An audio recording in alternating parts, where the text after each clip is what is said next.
Hey guys, welcome to the Dr. Dex podcast. My name is Jason Russell. I'm also known as Dr. Dex. I'm accompanied by my producer, DJ Studio Man, who's lurking in the shadows over here. No voice. Okay. And my guest today is Hayward Gatch, right? Yes, sir. Be Nice Home Solutions. All right. Be Nice Home Solutions. So, funny story. We've already had Hayward on our podcast, but something terrible happened and the file got corrupted and we couldn't salvage the podcast. So here we are. Second time's a charm, Hayward. We'll see. We'll see how it goes. Thank you so much for being back. Hey, thanks. We really appreciate you. Very man. So, we're just going to kind of start all over again. So, all right. Let's do it. So you're in Rhode Island right now? Yep. Yeah, we're primarily a Rhode Island-based company, but we're in the borderlands and all of our states are tiny. So we work in both Rhode Island and Connecticut. Okay, so how does that work? Like for business licenses and state licensing and all that stuff? Yeah, so I actually learned, I think it was through an earlier episode of your podcast, that the larger states have licenses based on municipality or region. We don't have that. It's by state. So, but with the larger ones like New York, for example, for us, New York is a large state. You can go by county. But in Rhode Island and Connecticut, it's just by state. Because it would become a logistical nightmare to get all of these.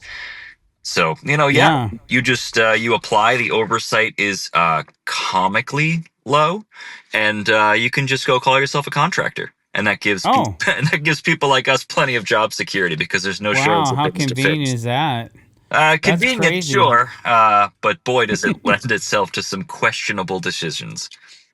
I agree with that because I feel that, I'll be honest, in Washington, all you need is money. Mm-hmm. And then you can become a contractor. So you just pay, and then they'll let you apply. And as long as you don't have a record or there's anything, I think maybe you can have a criminal record. I don't even know about that, but as long as you don't have anything against you, you just give them money and get licensed, bonded, and insured, and then you can become a contractor. But in California, on the other hand, you got to take some tests, and you really need to know your stuff. Yes. And I've heard it's quite challenging to get a contractor's license in California, where I was from, and I've been licensed and bonded for 35 years as a general contractor, even though I specialize in decks, and it was just money. Mm-hmm. Yeah, it's tough because you want to be able to have people who are just starting out have access to be able to get into the trades, but at the same time, when that barrier is low, the trade-off is you have a lot of people that probably shouldn't be anywhere near power tools doing some really questionable work. So when we first started out, upwards of 80% of our job was fixing other people's work. Man. And that's depressing stuff. Yeah, it's kind of like you don't know who's driving a semi-truck anymore. Mm-hmm. I heard half of the semi-truck drivers out there are unlicensed. Mm-hmm. They don't have CDLs. They're a lot of them are from foreign countries, and they're just running and gunning, man. And then they get in a massive accident and kill people, and they don't even have a CDL. So that's kind of concerning. I never really roll next to a semi-truck anymore because you just don't know. It's like a crapshoot almost on what's going to happen. So for all those semi-truck drivers out there that are responsible, I commend you for this because you're keeping our roads safer. Mm-hmm. And, I think that there has to be, just like a plumber or an electrician or a general contractor, we have to be licensed for a reason. And there should be I feel there should be some kind of standard that should be held. At least be competent in what you're doing. Just don't let people go out there and start experimenting. That's one thing I don't like is when people experiment with somebody else's money. You're a homeowner and you hire me and I don't know what I'm doing, but I'm going to take your money and I'm going to learn on your house while I'm doing this. That is, to me, is despicable. Yeah, it's really scary stuff. And, it's not lost on me that it is deck safety month for at least another couple of days. A deck built wrong can kill people. Like, Yes. easily. Every year that happens, Yeah. it seems like, and we hear about it more and more. And what really scares me is sometimes it's on some of these commercial high rises that don't have the proper ventilation, and the whole balcony just rotted off the side of the structure and killed somebody. Yeah. And I'm like, wow, man, that was a commercial built building 10 years ago, and it's already been suffocated and rotted out.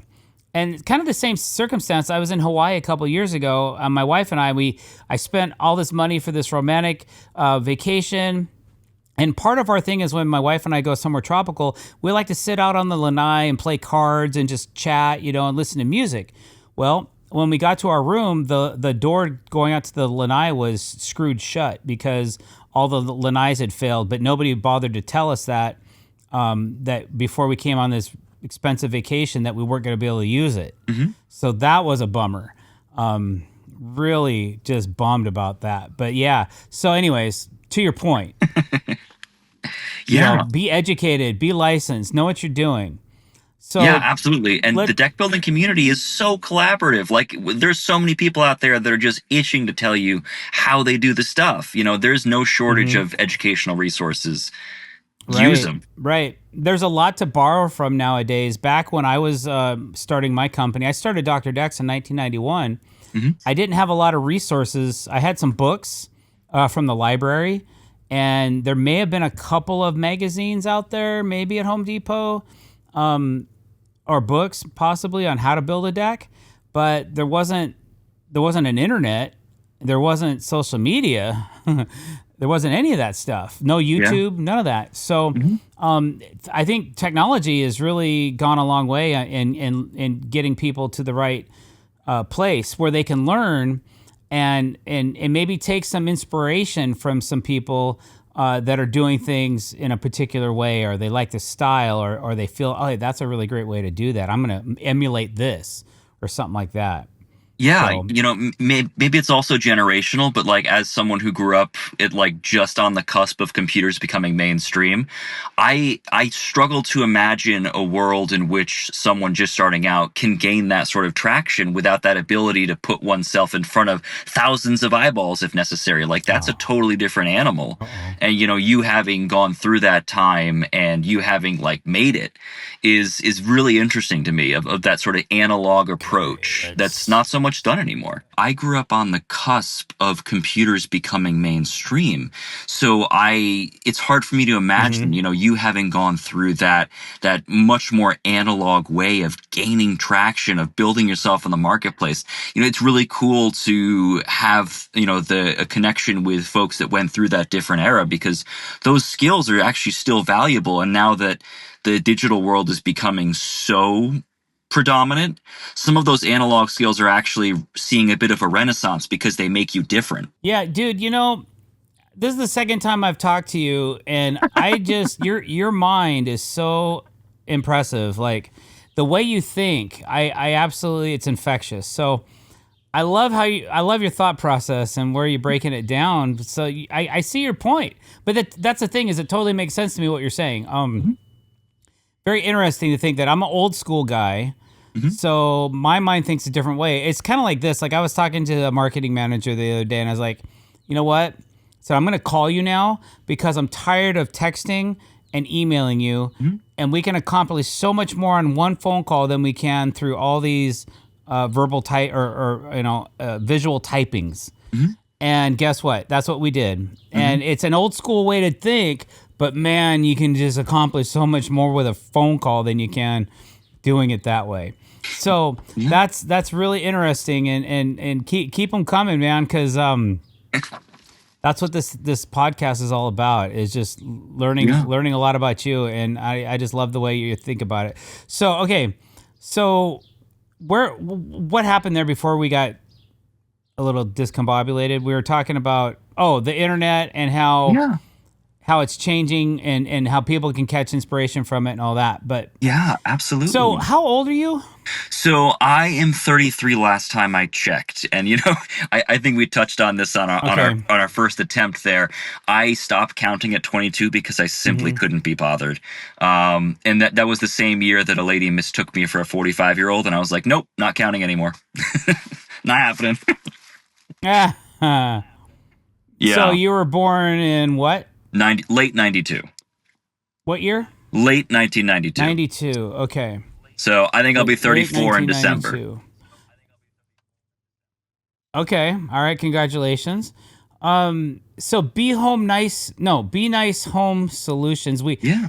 I gotta act like I don't know anything about you because our listeners want to know about you as well. So Be Nice Home Solutions. So how did you settle on that name?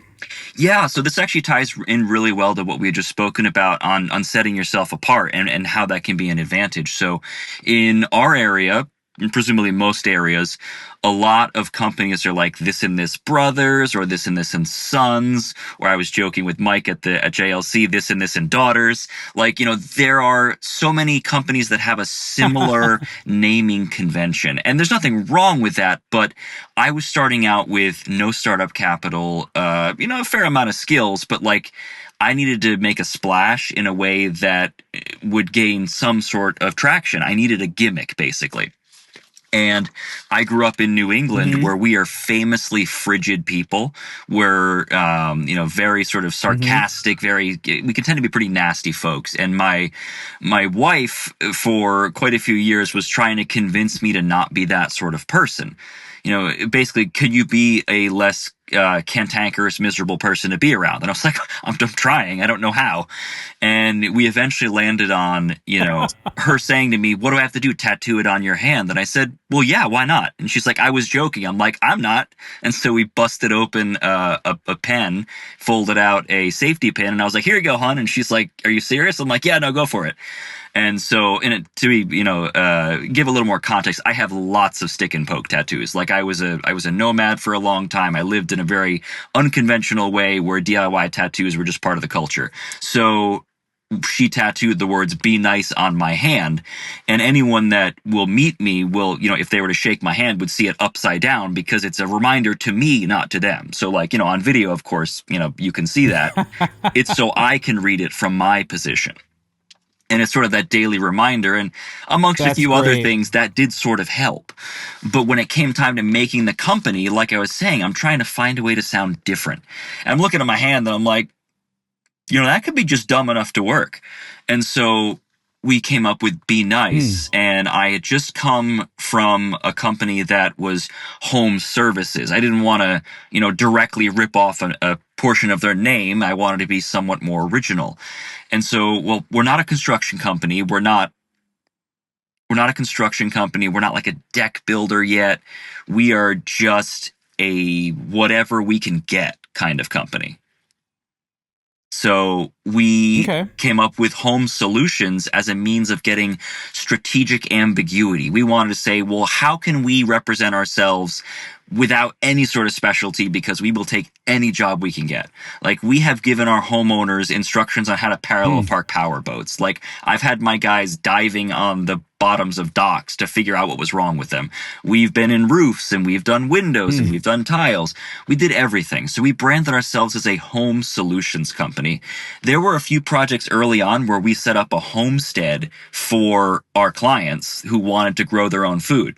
Like, we have all kinds of stuff going on. And so home solutions gave us the ability to Wow. just do anything. And it didn't take us long to figure out that we really enjoy doing decks. And of course, plenty of things can go wrong in a deck, a deck project when you start taking apart the ledger, right? Like, things can happen. But usually you can get underneath and you're like, okay, there's the frame. You can do a lot of artisan stuff with a deck and make it really fancy. But if you want to build a rectangle, it's not that hard to say, like, to a crew, this is what we're doing. Here are the rules we have to follow. And you can kind of see everything. Whereas you open up a wall in a bathroom and you're like, well, there goes my entire schedule. So eventually we started gaining traction and specializing more into deck building. And that allowed me to really systematize our process. So I'm at a point now where we have an instruction manual for basically everything we do. I have a background in technical illustration, so I will draw my own manuals with like computer renders that, you know, most deck builders are not going to have like a fully developed instruction manual for a new hire. But I needed to get people that weren't already established in our field, because I was, and to some degree still am, a relative nobody. So how do I get a good workforce when I don't have a reputation, barely have a recognizable name, certainly don't have much startup capital? All the guys worth their salt are already working for somebody. And if they are available, they're snapped up very quickly. So I started hiring mechanics. I started hiring just like random people who had some kind of an understanding of how stuff goes together, and then said, here's what we do. And I patterned those skills over to what we do. Because if you're in the trades, you're probably halfway decent at putting something together in some form. So if you have that base level competency, like if you have that conceptual architecture to fix a car, you can probably do carpentry. You won't like it, but you can probably do it. And in our area, the trade schools flooded the market. So we had a lot of people that were making barely anything being a mechanic that could take a pretty significant pay increase as a carpenter. And now whenever anything goes wrong with my cars, I'm like, hey, I have a mechanic on staff. In my case, I have 3. So I don't have to pay a dealership or a machine shop. That's hilarious. I just pay my guys the same fee they're always getting, and they would be getting less at a shop. I don't have to pay that middleman. So these are ways that we created a really, really weird company, but we found a way to make it work. And like a lot of our guys that I hired when I first hired them were homeless, but they just needed a leg up. They needed some way, someone who would take a chance on them. And I needed some people who wanted to work and were available. So we made it happen.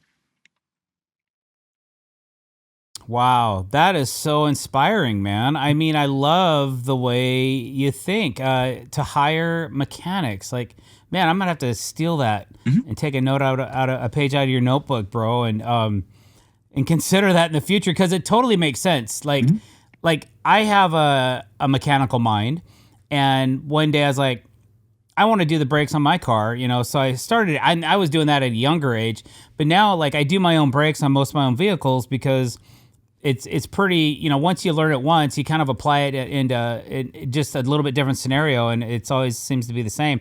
But that's back when I had like drum brakes, you know, and you had to put on springs and all that other stuff. Now everything's like 4-wheel disc, and it's almost too easy to do. But yeah, man, that's really, really cool. So Hayward, I know that you've done some traveling, but let's rewind a little bit. Were you born and raised in Rhode Island area? Yeah, so I was born in southern Rhode Island. I grew up on a house that was on the water, so I was very close to the beach, close to boating, all that kind of stuff. I eventually became a sailor, and a sailing instructor. So I went through a lot of those like water area type things. I have always, I shouldn't say always, but I have mostly always lived in and around Rhode Island. There were times where I lived in California for a bit. I went up and down the West Coast. I've lived a little bit in the middle parts of the country here and there, but never for very long. But yeah, this is sort of my home base. And after I got done with all of my travels, well, this is where all my family was. So I might as well just come back here. So yeah, I'm a Rhode Island boy. I live in Connecticut now, but I'm 2 minutes over the border. So you were telling me, you and your brother, you have a brother, younger brother? Yeah, older brother. He is 4 years my junior. Okay. And so you guys used to, like, your parents were pretty cool. Mm-hmm. They would allow you to, be boys. Yes, with not too many constraints on it, as long as you didn't draw blood. Yeah, I mean, and even when we did, there was usually some lessons involved. My parents had a very European, almost sort of an anarchic parenting style. We had some certain behavioral standards, manners and learning and doing good in school. But, we were talking about, for example, we had a fascination with sort of medieval history, and that involved like building a trebuchet, like those, counterweight powered catapults where we got bows and arrows. And we inevitably decided, well, if we have a bow and arrow, we obviously need to make fire arrows. And so we're lighting these things Of up and course. shooting them down the street. And my parents said, like, no, you can't like shoot flaming arrows down the street. And we're like, well, what if we shot them into the harbor? And they're like, I guess that's fine. So we would hook them up to a fishing pole, open the pan, and fire them into the harbor, and then reel them back in. And so, we also we got swords and Wow, armor, cool. and so we would be doing these sword fights and smacking each other with the swords. And that we got hurt sometimes. We also grew up doing a lot of sports. Like my brother did a lot with snowboarding, and I did windsurfing. He did normal surfing. We both did sailing. I did skiing. We all did Mm. lots of. He and I both did longboarding, so it's like a long version of a skateboard. We did all kinds of that stuff. We were very Hmm. kinetic children. So I grew up getting lots of broken Did you bones. ever try kiteboarding? I actually hadn't. Lots of broken bows. I I should think that kiteboarding would be a lot of fun. I've always wanted to try it, but by the time I got the opportunity, I was Hmm. much busier in my life, so I didn't get around to doing that. Though, Sure. who knows if one summer that opportunity will present itself. I have no trouble with heights whatsoever, so those tricks where they jump up and, fly God knows how high in the air, Oh man, I yeah, loved they watching those. unharness. That is insane. Yeah, those guys are nuts. I Indeed. have some kiteboards and kiteboarding equipment, but I never mastered it. Every time I went, there was some reason why either the wind was down or my instructor. I took some lessons. I probably maybe kiteboarded 100 yards in my whole career, but I've never really put it all together where I could just go out for the afternoon and go do my thing. And now I'm so beaten up and broken down. I'm concerned of. I do love water sports more than like conventional hard sports because of the damage that I can do to myself anymore. But what a great to learn how to tack and learn the wind and learn how to use the wind to your advantage. I think that even though I never learned that really well, I think that a lot of people, because I did a lot of like land kiting too, like power kiting and like beach harness. I have a sandboard where I did a lot of that sandboarding and stuff. So it's kind of a similar process, but learning how to use the wind to propel yourself is kind of a cool, fun thing to do, and I think a lot of people could learn something from that just by taking a class or a lesson or two on it. But Yeah, absolutely. okay, so Mhm. um, so you're growing up, childhood, Rhode Island. So how was your academics? Like, were you into school or were you into? You said you did the sports. So were So, you like in high school or junior yeah. high or high school sports or? So a lot of our sports were sort of independent or individual sports. So sailing was a summer thing for us that wasn't associated with my schooling. So I would be Mm-hmm. doing that stuff in the summers. When it came time for school, I would largely be focused mainly on school. I was fairly decent in school, though I have a severe case of dyslexia. So when I was much younger, my Mm. teachers would I eventually read through my permanent record once they give it to you at the end of 8th grade, and the notes were like, test him for blindness, like we don't think he can see. So when I was a little bit before school started, my parents were trying to teach me how to read, and I, being very young at the time, didn't quite have any interest in doing that, but I knew it was important to my parents. So I would say, okay, I'll read the Mm-hmm. book, but you read it to me first. And what I would do is I would commit the book to memory and then just repeat it back to them. And they were like, oh, he's reading. This is great. And so eventually they noticed that I was flipping the pages out of sync with the words. And they were like, you're just flipping, you're not reading. And I'm like, oh yeah, no, I am. And they're like, no, you're not. And then like, no, I promise. And they're like, you're not in trouble. Like this is great, but like you need to learn how to read. So it's one of those moments where they're like, I'm not mad, but like you should still learn to read. And so I went through Right. all of elementary And school, all of middle school, all of high school with a and B average, and I had a basically second grade reading fluency. That's like your pace. So I'm able to read, I'm able to comprehend, wow. but like it just isn't a practical means for me to get information. So I'm huge into podcasts. I was very big into educational TV as a kid. I'm always taking in information, but especially being such an active person, sitting down to read something is just not a reasonable proposition with my lifestyle. And so I actually got into a Hmm. position where in high school the entire English department did a literacy intervention on me. So something happened? Yeah. No, And so that's they had this great. literacy intervention. Like they were like, well, what's your, why can't you read? I'm like, why? It's hard. I don't know how to do it. And they're like, you need to do this. It's an essential life skill. I'm like, well, what's my grades? And they're like, well, you have like an 87 right now. I'm like, what's the problem? Very youthful and arrogant. Right. Yeah. All right. Well, can you read a tape measure? Sort of. And this is because when I first started building, I did everything, and we talk about old man techniques. I did everything based off of like scribing and using like a stick. Like that's how I learned to build. Mm-hmm. And so even to this day, like I do a lot Mm-hmm. of direct scribing. Like it's what I grew up doing. And yeah, I can read a Hmm. tape measure, but at the same time, sometimes it's really just efficient, especially when working with the floppy stuff. If I just get something that's a perfectly straight edge and Mm-hmm. just slap it on there and scribe it, I'm like, good, there we go. So even though, yes, I can use a tape Sure. measure, there are times where I still use some of those low tech methods. I even break out some Egyptian methods sometimes. Some things just work. I was just about to say that's more of an Egyptian.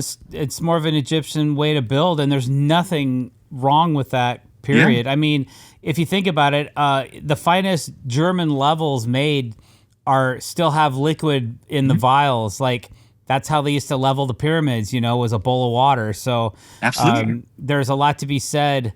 That what a bowl of water and a string line can do for you for Mm. construction is crazy. Then they have You those know, tube levels over a but long or a distance. plum Yeah, bob.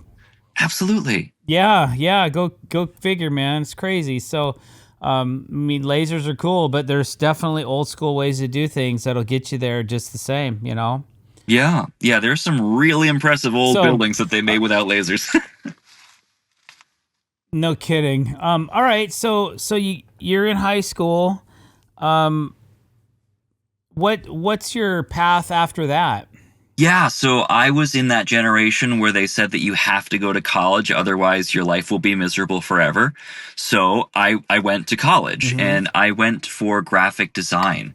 And I thought at the time that graphic design was designing the graphics like for video games. That shows you how little effort I put into figuring out my major. I was like, oh, I like playing Halo. Graphic design must be making the graphics. And so I go apply for this like whole career path. I get in and I learn that it's basically just like commercial advertising. It's making packaging, it's making logos. And I'm like, all right, fine, I'll do this, I guess. And so I went in for that. I have a minor in like digital video production. I did even iOS app development when I was there, but a year after I graduated, they changed the Oh, coding cool. language. So it's like complete wash. And Mm. yeah, I had a lot Oh of fun no. with it. Yeah, but like that's just technology, man. Like think if you hang your hat on being in the world of technology, you are signing yourself up to be perpetually up against your own obsolescence. Like that's tough. That's a hard world to be in. And now with You AI got a being the point, way it is, like right? it's really hard to explain to, for example, like a small business owner that your 4 years in college is worth paying $1,000 for a logo when they can get something that's good enough on Chat GPT. Like the homeowner, not the homeowner, the client there, they don't really care if you've used all these like rule of thirds and gestalt principles in your color palette. They don't care about any of that. They're like, it says my name and my phone number and it looks kind of okay. Great. So I'm really happy that I transitioned out of that field eventually because most of my friends that stuck in it are not doing well. Dang. Yeah, Well, man. good on you, right? Harsh world. Okay, so you graduated. Where did you go to college? So I went to Johnson and Wales University in Providence, Rhode Island. I stayed local because I was in a relationship at that time, and I didn't want to be far away. So Providence was relatively close, Cool. and my school also had a 4-day school week. So I was like, "Ooh, this is perfect." I hate Ooh, going to school 4 days a week. I'm Sign me in. up. Yeah, I've been to Providence several times. It's a nice city. Yep. Yeah, it's where I met at JLC. So that's So, yeah. okay, yeah, Yep. yeah. All right. So you get your degree, Mhm. and what do you do with it? Yeah, so and we touched on this a little on our previous recording of like halfway through that college experience, I that relationship broke apart, and I was very, very unwell after that. So I spent the second half of my Mm-hmm. college career. I still managed to graduate, but just doing a tremendous amount of alcohol abuse. Really, just not doing well. Mm. It's easy to pass school if you're in art school. It's not that hard. So I graduated, but I developed this plan of just going overseas to travel the world with, not necessarily the intention of not surviving, but with no vested interest in surviving. So I was like, I'm going to go travel like the craziest person I could possibly ever expect to meet. And that's what I did. So ironically, before I left for traveling, that relationship actually started up again. And I still chose to leave because I needed to, I really wanted to do this, but, I invited this person to come traveling with me. And she was like, no, I'm not in a point in my life where I can do that. And I'm in this like very like risky mindset of like, you're only young once, you might as well just like have an exciting, interesting life. And that for me was like a moment of like, I feel committed to this relationship. I feel committed to this person, but like, how deep does this commitment run in the opposite direction? And that sort of gave me a little bit of an answer there of not, whereas like I felt like maybe I might be willing to drop everything for this person, but it didn't seem to be reciprocal. So I start traveling Mm. across the country. I visit my brother in Utah where he was going to college, and I eventually find my way to the West Coast. I had lived at Stanford University for a little bit doing some engineering work for one of my buddies. So I spent some time there. I was living in sort of the Bay Area for a little bit. I eventually made my way up the PCH. I asked for a rental car that was like really low profile, kind of chill, and they gave me a bright red Dodge Charger. So I was like, this is neither of the things that I asked for. And so I proceeded to drive the most irresponsibly I'd ever driven because I had a brand new Dodge. I don't know if it's a Challenger or a Charger. To me, they're the same thing. Whichever one has two doors. Driving that one up up the winding Pacific Coast Highway, being entirely irresponsible through the whole process. And I eventually went up through Eugene. I went up through, getting into Washington State. And I went to visit my buddy who was from Providence at Evergreen State College, where I'm like, wow, this place is so pretty. So I'm like, playing in the rainforest, running around, having a lot of fun, and eventually just keep proceeding up that Olympic Peninsula. And obviously I don't have to tell you, but for the listeners, very pretty place. I eventually found the up by the Elwha River there. I wanted to walk up the Elwha River, and I found a place to stash the car and sort of just ran over to that spot and started climbing along the cliffs there, which again, dangerous, ill-advised activities, but I have a background in climbing. I love climbing things. Like I would climb bridges and buildings and rock cliffs, and anything I could get my hands on, I would start climbing. Sort of a compulsion. And so I start climbing along these cliffs on the banks of the Elwha, and I start to get stuck on an area where the stones are just not quite right. And the problem is I jumped over to Mm. this rock. So I jumped inward against a rock only to find the rock was not climbable conventionally, but I couldn't jump back because where I had come from was an outcrop. So if I missed, I'd be dropping down into that very silty river. Not a good look. So I figured out that if I just dig through with my fingers into that rock, I could get enough purchase that my weight would be distributed. It took me like 4 hours worth of digging like hand channels into this rock to be able to Mm. climb to the top of the cliff and get to the forest floor. So Oh, that was pretty cool. Exhausting, but pretty cool. I had fun with that.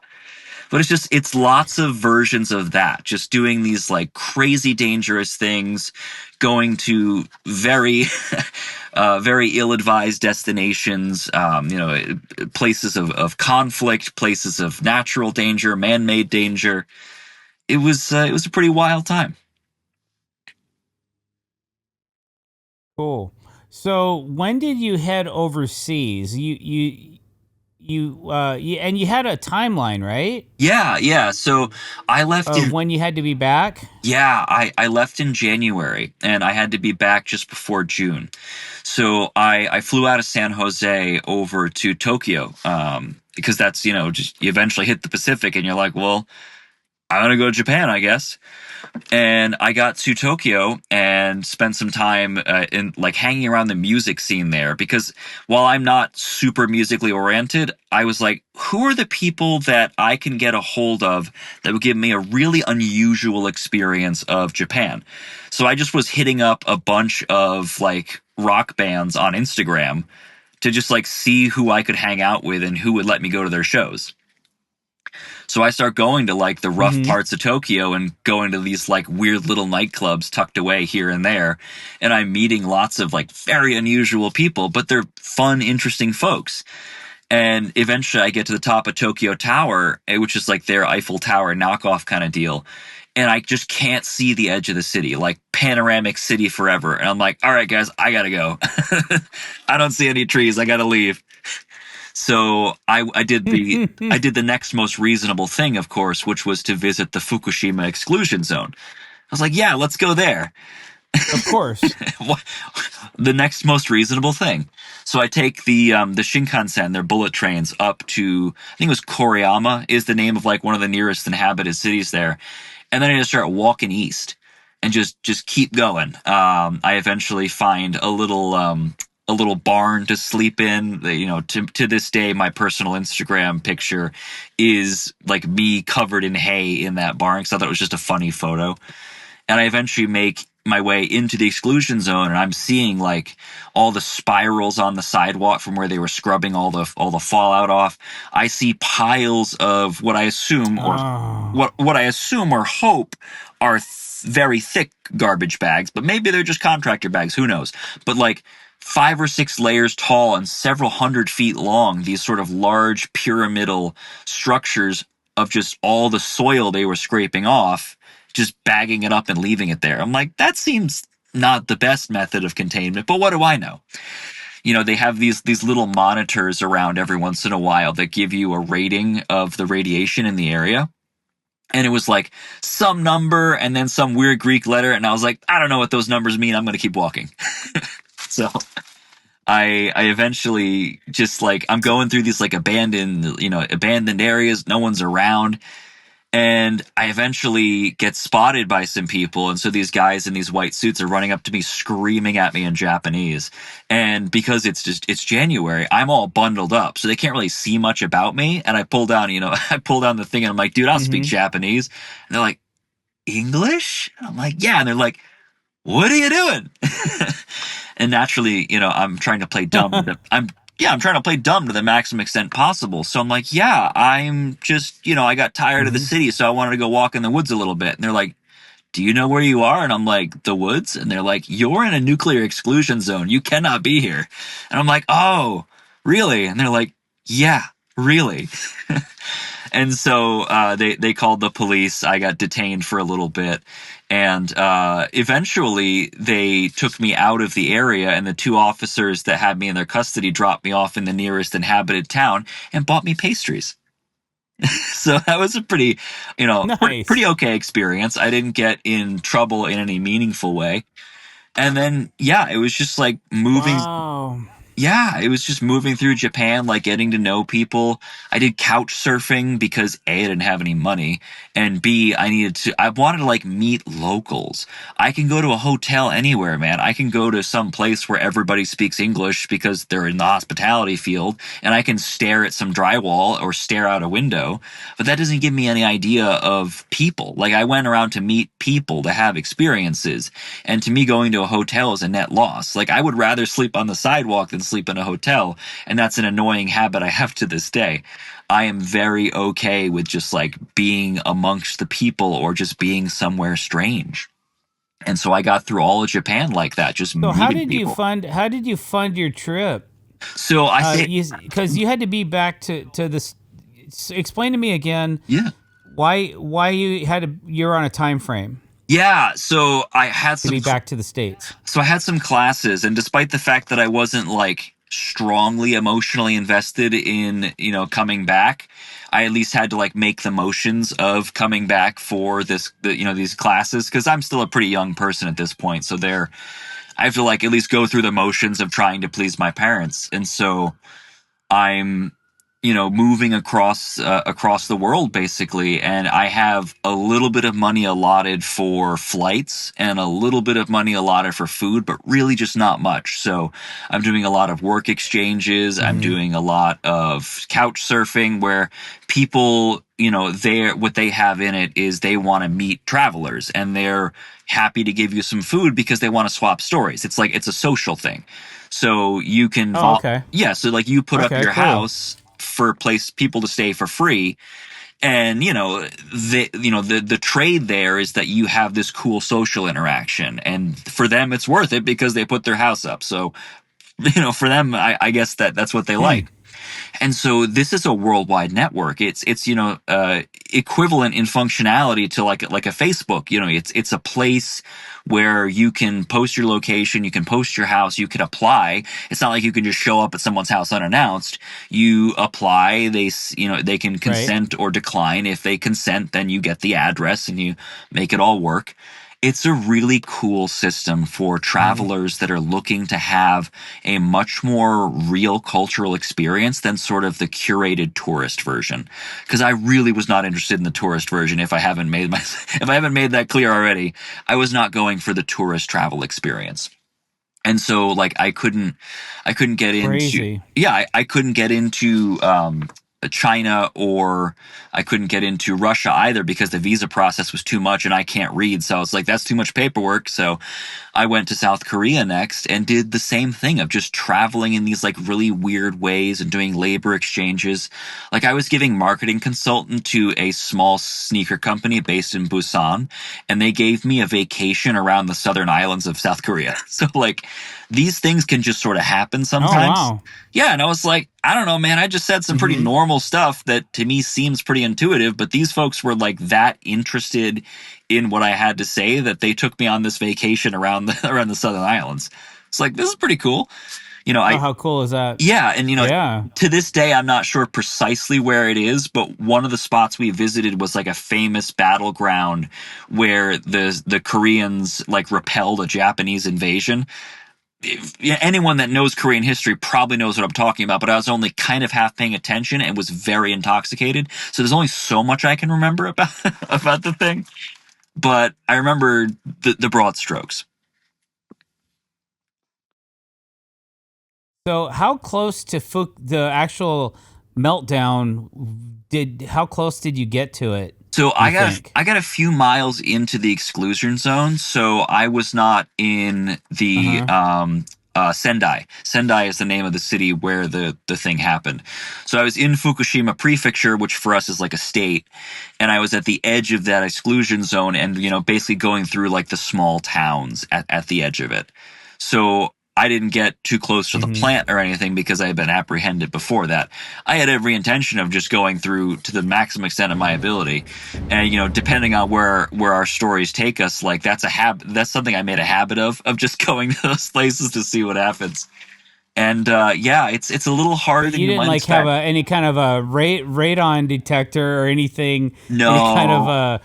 a detection process to know if you're in in any kind of a nuclear danger or anything, did you? No, and I was also too dumb to learn how to read those monitors that I kept walking past. So, like, in theory, I probably could have known what the ratings were, but I was like, I don't know what that number Mm-hmm. means, man.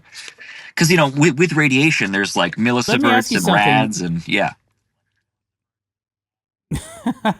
um, so when you were traveling, did you have your own cell phone? And if you did you get a different SIM card for it, like they say to do nowadays, or how'd it work when you went? Nah, man, that costs money. So I had my phone, but I was entirely Wi-Fi dependent. So I would just usually like once Okay. a day, I would find somewhere where I could get Wi-Fi. A little harder in that exclusion zone, obviously, Mm-hmm. because everything's turned off. So I said to Oh, I bet. so I said to my parents, like, hey, I'm probably going to be gone for like a few days. I'm going to Fukushima. And they're like, you're going to what now? And I was like, just try and stop me. Click. So, Yeah. so yeah, just Oh, like, so it was all those blows to the head from yeah. the warrior days that you had as a kid, man. Absolutely, it made me just irrevocably stupid, and so it was that recklessness from that heartbreak and all that difficulty there, where I'm just like, I'm gonna do whatever I feel like Mm. doing, and I had also, at this point I'm 22, right? So I have like sort of a kid brain. I am just doing whatever I want to do, and I'm like, I am so far away from Yeah. anybody that can tell me no. This is amazing, and I'm You're really invincible. yeah, and like I'm really into sort of like living off grid. I'm really into sort of like, subsistence stuff. So I know what things I can kind of eat, where I find that on the side of the road I'm like really comfortable dumpster diving. So like I can eke out an existence Mm. that most people would find repugnant, but like I can figure it out. So I can just like show up Mm-hmm. in a place and kind of figure out how to survive. I might not be thriving, but I'll be okay. And so that baseline Mm. survival skill was super helpful. Like even when it came down to I have no cell phone signal, but I have to figure out how to navigate. I'm just going to look where the sun's going. Like when I was in Seoul, Yeah. South Right. Korea, I was going out with the guy that I was living with, just like to a bunch of restaurants and like exploring the city. He's like showing me around, and his phone dies, and he starts crying, and I'm like, "What's the problem?" And he's like, "My phone's died." I'm like, "And?" He's like, "I don't know how to get home." I'm like, "What are you talking about? You're from this city." And I'm like, "It's that way." And he's like, "How do you know?" And I'm like, "The sun. It does the same thing every single day. You can use that to navigate. It goes down over there, it comes up over there, figure it out." And he's like, "Well, you can't even see the sun." I'm like, "The building. It's reflecting off the building. Your whole city's skyscrapers, dude. Figure it out." He looked at me as if I was like a magician. But like, Wow. and there's that Funny. there's that motif of those like lost skills and lost arts. Like there's that low tech stuff that's still really important, and when the chips are down, you can lean on that stuff when nothing else works. Yeah, man. Be Magellan. Absolutely, absolutely. Cool. Okay, so you get through the nuclear zone. The police let you go. They buy you some food. That's pretty cool. Yeah, Here, man. man, have some pastries on us.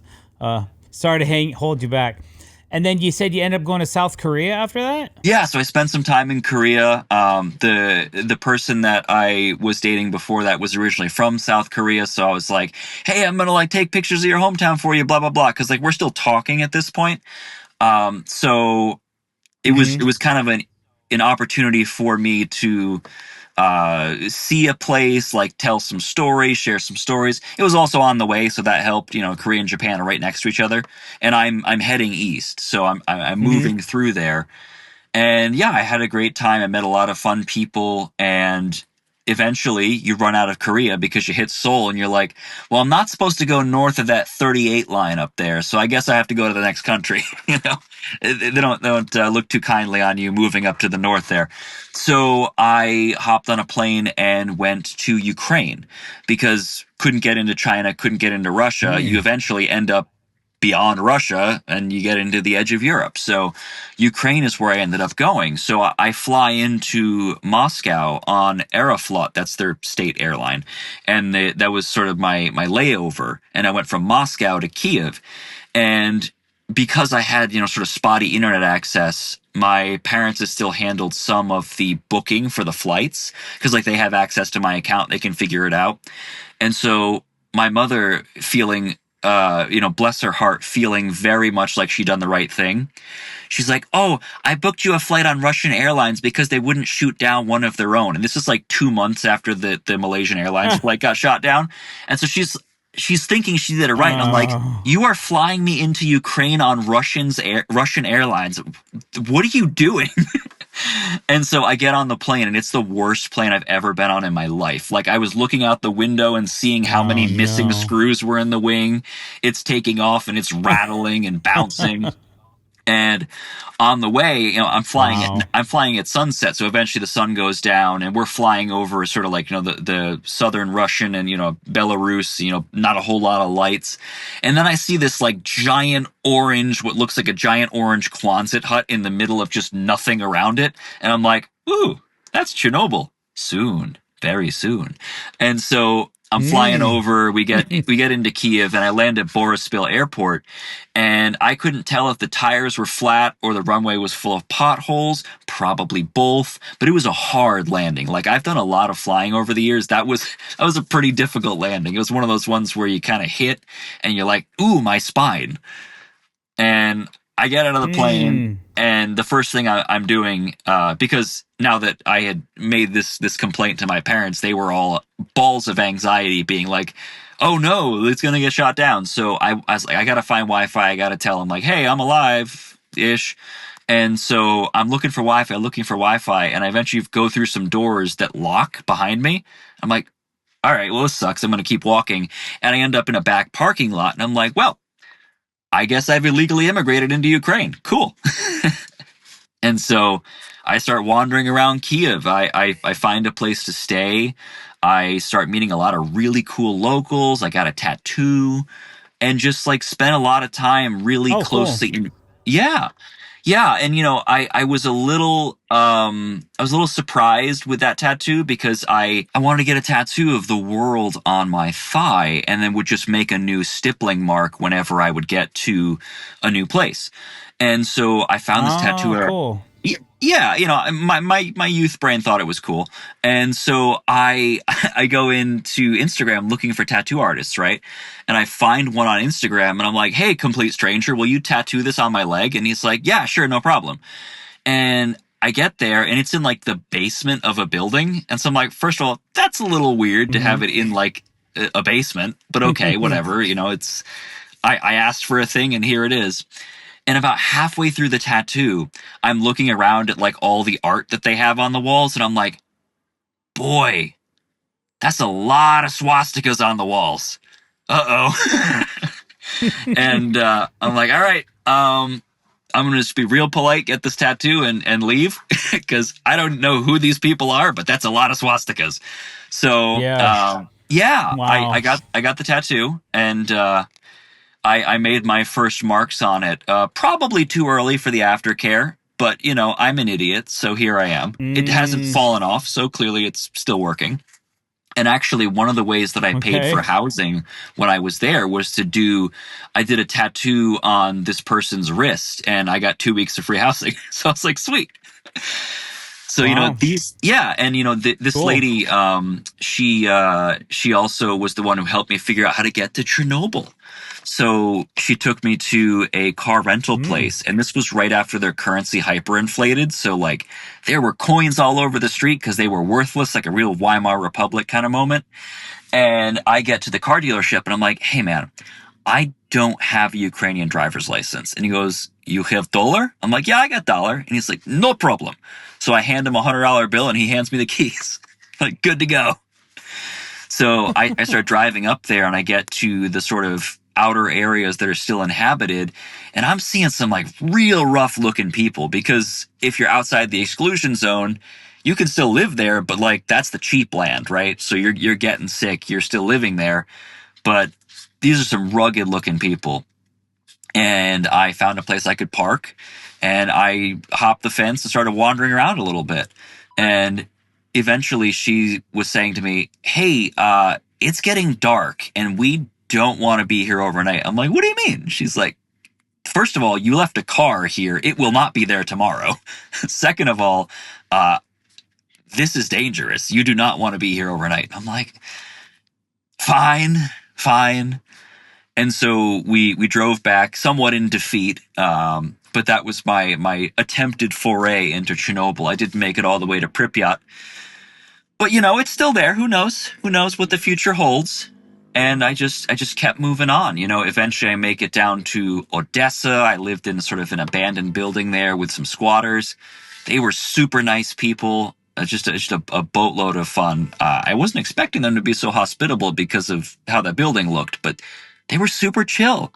They lived off of pig fat sandwiches and whatever they could grow in their windows, some boiled eggs from time to time. And they lived a simple life, but it was fine. If you live in a country that's experiencing war in a different way than America has had to since 1812, experiencing a very different kind of world, and you're also living in sort of this like post-Soviet sort of, in the 1990s the world kind of ended, and you live in this sort of nothing is ever quite the same. So they have these sort of weird ways of living that like I wanted to learn about. I wanted to see how these people are. And again, just like meeting people, the social connection that like I can go to a hotel anywhere. When am I going to get to stay in like a Soviet housing block that's been abandoned since the 90s? Like probably not so often. So I'm going to go do that. True. Yeah. Eventually I make my way. Yeah. And, eventually I make my way down to Greece, and my habit of doing crazy things didn't stop. The first city I got to was Thessaloniki, and I was like, wow, this is really pretty. Look at that giant stone wall that runs through the city. I'm going to climb it. So I found the edge of someone's house that was kind of built into the wall, and I climb up the stonework and start walking around this wall that cuts through the whole city. And so it's beautiful. It's this like Roman era wall that the whole top is covered in grass from like thousands of years worth of just stuff accumulating on it. And you get the kind of view of the city that pretty much no one else is going to get. I was like, this is delightful. So just, always looking out for these sort of weird, unusual experiences. I found that when I was in Athens, there was a district that, everyone that's, my age or older can remember in 2008 when we had the economic thing. Europe had that too. And Greece had a really hard time of it. And part of what happened there was that people were so sick of their government that they made like a separatist controlled district of Athens. And I was like, well, that sounds weird. I'm going to go there. And so I get there, I'm meeting people from all over the world because, this area was outside of their government's control. You're meeting a lot of like refugees that had fled Syria. So like I met these kids that had like physically ran away from ISIS. And this guy was like, yeah, look at this. And he pulls up his shirt and there's like a through and through bullet hole in his stomach. And he's like, this is when they shot me. And I'm like, that sounds horrible. And he's like, it was, but I'm here now and it's way better. Oh, I bet. Like, to be able to get those kind of stories, sometimes you have these places in the world that are different and you end up with a type of person that you are not likely to encounter in common society. I'm trying to use this opportunity to have as many weird, dangerous experiences as possible, safety optional. And so eventually I start hearing like these explosions and I'm like, well, what's that all about? And they're like, oh, the government's trying to retake the district. I'm like, what do you mean? And so, we got under siege that night. It was pretty scary, but also like, this is the kind of stuff that like people used to write about when they were traveling journalists, like back when journalists were a thing. It's harder now because no one reads anymore. But like I was seeing like these people fighting for their beliefs, for their lives, for what they believed as their territory. It was fascinating, and to see how willing this government was to use any means necessary to reestablish their control. That was a scare. There were a lot of scary times. They have this technique where they will use motorcycles as cavalry. And so if they can't break through, they will charge into the crowd on the motorcycles. And, I've seen your profile picture. Wow. You've got a motorcycle. They're not Oh big yeah. Harleys, but like they're going fast. And so they're ramming these things into the Mm-hmm. crowds. They're tumbling through the crowds at this Oh, point that would because, hurt. yeah, and like the bike doesn't stop. You get, your leg stuck in the No. front wheel. It's just going to cartwheel and keep going. So these things are like flipping through the crowd. The guys are starting to throw like, tear gas and flashbangs into the crowd. Real scary stuff. And to see that kind of experience was certainly memorable. I actually ended up getting my leg run over because I was at the far left side of that crowd. So as they were cutting through the crowd, by the time they got to me, the few that were still on their bikes were significantly slower. And one of them just sort of ran over my ankle. And I was like, well, that hurt. But I got to keep running. So I eventually, to my left, I see an old man, like, saying to people, like, get inside. And so I hop inside and I'm like, hello. And he's like looking at me very strangely because he didn't expect to be greeted in English by this friendly weirdo. And yeah, like, he locked the door behind us and we sang like 5-10 minutes of just like screeching tires and explosions and, yelling and all that. And after a few minutes, they opened the doors because they had managed to drive the government folks back, and they had turned the whole thing into a block party. And I was like, you folks are different, huh? They just created a block party now. And so that, Wow. I got some contacts with those folks of other places in Greece where I could, live without having to worry about any expenses, because ever since Greece had their whole like partial collapse in 2008, there's like, there's tourism, right? So like there is money there, but it's got like this sort of underbelly that's almost like a failed state for a lot of people. And that's a really weird Right. dynamic. So there's this whole underclass of folks that just live sort of off the grid or in abandoned buildings, and I'm finding lots of that. But eventually I run out of Greece. I got to get on to the next country. So I hop on a ferry over to Italy, and by this point I kind of made a sport of how many countries I could sneak into. And so I hopped off the ferry at Ancona and snuck through the tractor trailer customs section, which was less regulated. And so I sneak on through there and start walking around, and I'm like, well, I guess just no one cares. Interesting. And eventually I find a train because I'm trying to get to Venice, because I want to get there before the sun comes up and it's like mobbed with tourists. Because, I can go a place that's full of tourists and it's like, great, I'm surrounded by people, everyone's grumpy, and it smells bad. So I'm going to go there at, 4 or 5 a.m. I get there and Venice is empty. Like, how many people get to wander around Venice when it's empty? That was pretty cool. Yeah, Eventually, right. people start showing up. It starts getting crowded, and I'm like, all right, whatever. I get some food because I'm hungry, and then I see how much food costs in Italy, and I was like, all right, I'm gonna leave this whole country behind because I cannot afford to eat here. I was spending like 30 euro on what I thought was a pretty basic lasagna type thing, and I was like, well, this is delicious, but I don't have many more euros, so I managed to get through like Right. 3.5 to 4 months in Europe on like 300 euro, which is not easy to do. Wow. But it can be done No, that's if you're, crazy. yeah, if you're like creative and really strange, you can get away with that kind of stuff. So I hopped on a You got to train. be resourceful, man. That's for sure. Yeah, you got to be resourceful. And so I hop on a train to Austria. It gets stuck under a mountain for a while, which is kind of a problem. So we got dumped off in this town called Villach, which I guess just might mean village. I don't know. So we get dumped there for the night, and they only gave some people hotel vouchers, which seems weird that they would give it to some and not others. I ended up getting a hotel voucher, and the guy I was in the sort of room with, because, the European trains, like they have these like segmented rooms. And so I was like, hey, man, I have a voucher. Like, let's go get a hotel. And so he and I go to this hotel, and this German lady, she was like, you can't stay here. It's only for one. And I'm like, yeah, but our train broke down. Like, it's fine. I'll sleep on the floor. I don't care if there's only one bed. Doesn't matter. And she's like, no, it's for one. You can't do that. And I'm like, I'm of German Mm. ancestry, so I feel a little more comfortable being like, yeah, you people and your rules. And so I was like, listen, like, this isn't my lover. Like, we're just looking to sleep. Like, come on. And she would not budge. And I'm like, listen, man, I'm talking to the guy that I was in the car with, and I was like, listen, you're a doctor, you've got surgery tomorrow. I'm a hobo. I don't have anything going on tomorrow. So here's my voucher. I'm gonna go sleep under a bridge. And I did precisely that. Like Nice. it's fine. I was like, dude, like you're cutting some guy open in Germany tomorrow. Like I'm not doing that. So don't even sweat it. Hayward, we're out of time. You better subscribe, huh? We haven't made it through.